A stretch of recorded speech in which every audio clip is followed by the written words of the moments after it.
Now, CNN's Sanjay Gupta on assignment for 60 Minutes. Take a moment and remember your favorite teacher. Now imagine that teacher could reach not 30 kids in a classroom, but millions of students all over the world. That's exactly what Sal Khan is doing on his website, Khan Academy. With digital lessons and simple exercises, he's determined to transform how we learn at every level. One of his most famous pupils, Bill Gates, says Khan, this teacher to the world, is giving us all a glimpse of the future of education. The story will continue in a moment.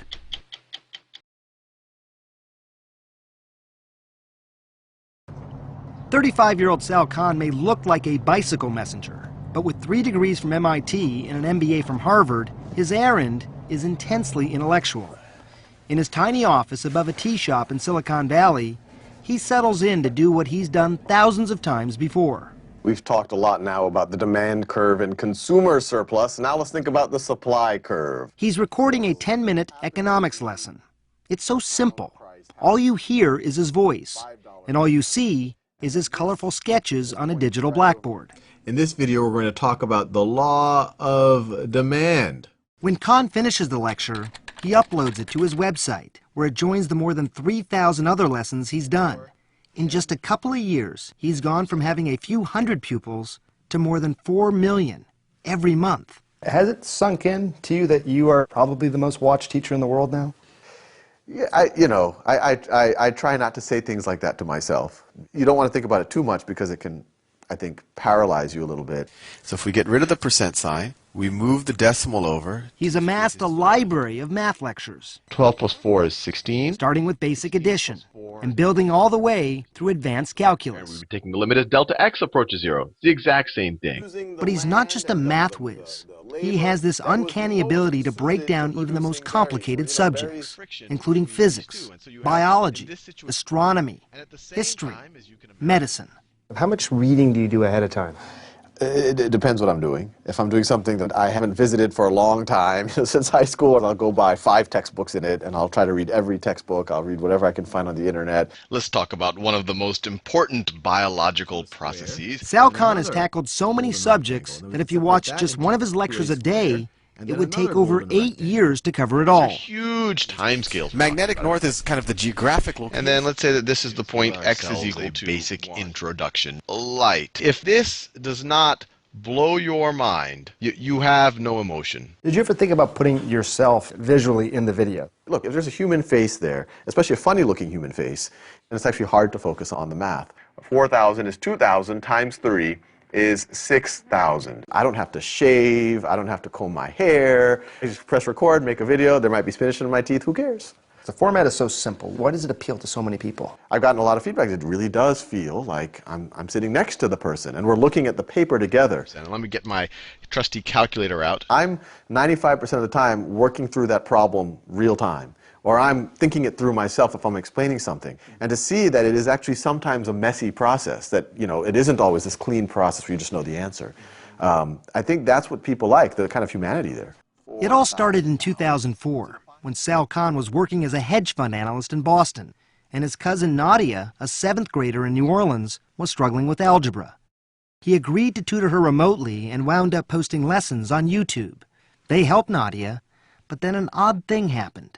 Total strangers started using them too. I started getting feedback like, my child has dyslexia and this is the only thing that's getting into him. I got letters from people saying, we're praying for you and your family. That's pretty heady stuff. People don't say that type of stuff to a hedge fund analyst normally. So in 2009, Khan quit his job and, working from a desk set up in his closet, devoted himself full-time to Khan Academy. It's a non-profit with a simple but audacious mission: to provide a free world-class education for anyone, anywhere.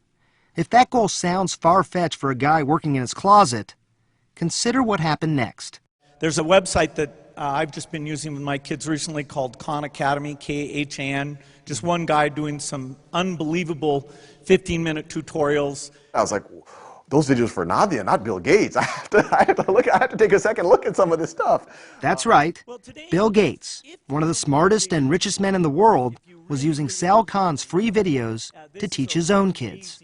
2 weeks later, I got a call from Larry Cohen, who's Bill Gates' chief of staff, and he says, you know, you might have heard, Bill's a fan. You know, I'm like shaking. I'm like, yeah, I heard, you know. and he's like, if you have time, you know, I'd love to fly you up to Seattle. And then I was looking at my calendar right then, and for the month, it's completely blank. I was like, yeah, you know, I think I could, you know, fly in, you know, between like laundry and a bath.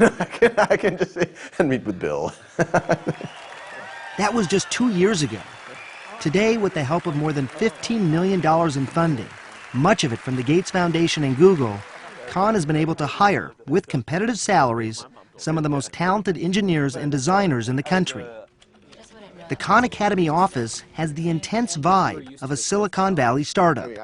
The team is working to create software they hope will transform how math is taught in American classrooms. And once they've done all of these, they really understand proper fractions. We visited a class in the Los Altos School District outside San Francisco, where the new Khan Academy software is being piloted. Grab your computer, log in, and then open Khan Academy. Right away, you notice something different. There are no textbooks and no teacher lecturing at the blackboard. Instead, students watch Khan videos at home the night before to learn a concept.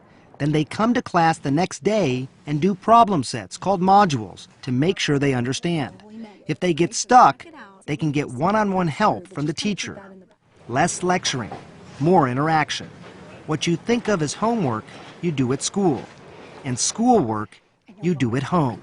It's called flipping the classroom. And 7th grader Laureen Forget says using Khan Academy at home has given her math a big boost.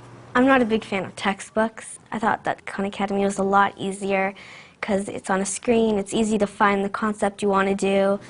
And now with the videos, do you find yourself rewinding it, playing it again if you need to? A lot, yeah. You do that at home? Yeah, usually when I watch a video, it's because I'm having trouble on the practices. So if I don't understand the video, I can always rewind it or pause it so that I can go back to the module and do what I learned. What's the hardest part about learning this way? I don't really think there's a hard part. Even kids who don't have a computer at home can flip the classroom. Eastside Prep in East Palo Alto keeps its computer labs open until 10 p.m. So kids like 6th grader Alex Hernandez can take as much time as they need to learn a concept. My mom, she went to school in Mexico. Some things she can explain to me, but some she can't. So I take long to try to finish my homework. How did you used to do in math? Pretty bad, at a 3rd grade level math. So, Khan Academy has helped me. It's like open doors that I couldn't open. It's helped me a lot. A lot of people have talked about the idea that flipping the classroom is sort of what's happening here. You take a little bit of issue with that. I kind of view that as a step in the direction. The ideal direction is using something like Khan Academy for every student to work at their own pace, to master concepts before moving on. And then the teacher using Khan Academy as a tool so that you can have a room of 20 or 30 kids all working on different things, but you can still kind of administrate that chaos. Khan Academy has created a dashboard so teachers like Courtney Cadwell can monitor each student's progress. So right now they're all working on things and you can see that real time. Yes. So as you sit here and look at the dashboard, you see how the students are doing individually, you see how they're doing as a whole class, Yep. and you can figure out who you need to help. Exactly, and here I can track their progress over time. I can see who's rushing ahead, who's lagging behind. I can see if they begin to stagnate. A blue bar indicates a student knows a concept. Orange, they're still working on it. But if a red bar pops up, is kind of the red flag to tell me, hey, it's time to step in and intervene. And I can see Oh, so you can see not only that it's red, but specifically what the problem what they is. missed, and you can see the number of seconds they spent on each problem. I feel like I'm using my time more effectively with my students because instead of making the assumption that the entire class is weak in this area and I need to spend time reviewing this, I can really pull those 3, 4, 5 kids, do a mini workshop, address those needs, and allow those other students to move on to problem-solving activities or project-based learning with their peers. So far, the National Education Association has supported nonprofit technology like Khan Academy in the classroom, as long as teachers are trained properly. But as with any new innovation, Khan says there are always some skeptics. I've seen some subset of teachers who say, oh, what is this video thing? Live human interaction is important. And the reason why that bothers me a little bit is that, no, that's exactly what we're saying. In fact, we exactly agree with you that what we're trying to do is take the passivity out of the classroom so that you as a teacher will have more flexibility. Does it minimize the role of the teacher? Does it make it less impactful? No, I think it's the exact opposite. We kind of view teachers playing the role of more like a coach or a mentor, which once again, I personally believe is a much higher value thing than a lecturer. Khan Academy's math program is being piloted in 23 schools, mostly in California. Preliminary test scores from a handful of classrooms have shown improvements, especially for students who are struggling. Official state assessments will be available this summer. In the meantime, Chief Operating Officer Shantanu Sinha says they're gathering massive amounts of data, not just from American classrooms, but from every Khan Academy user around the world. So you could say how many problems were done over the last 24 hours? How many was it? Right now, in the last 24 hours, we had close to 1.8 million. Wow. Not total, but just one day. Just in a 24-hour period. And when you take a look at total users over the last 18 months, 41 million visits from the United States. We can look, from India, we had 1.7 million, Australia, 1.4 million. Right. It is pretty amazing to think that millions of people all over the world are using Khan Academy right now. Yeah, I mean, it's a gold mine on how to understand, what paths through learning are most effective. Khan says they look at all that data and constantly make changes to their software platform. We can start fine-tuning things the way that Amazon might fine-tune their button to help you buy that book or find the book that you want, or Netflix says, what's the right movie for you? We now get to do with education.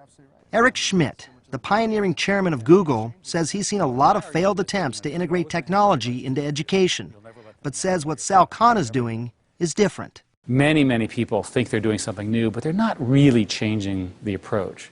Whereas with Saul, he said, what we're going to do is not only are we going to make these interesting 10-minute videos, but we're going to measure whether it works or not. He was the guy to sort of make this happen? Why do you think it was him and not some person who was an educator or who had a background in this area? Innovation never comes from the established institutions. It's always a graduate student or a crazy person or somebody with a great vision.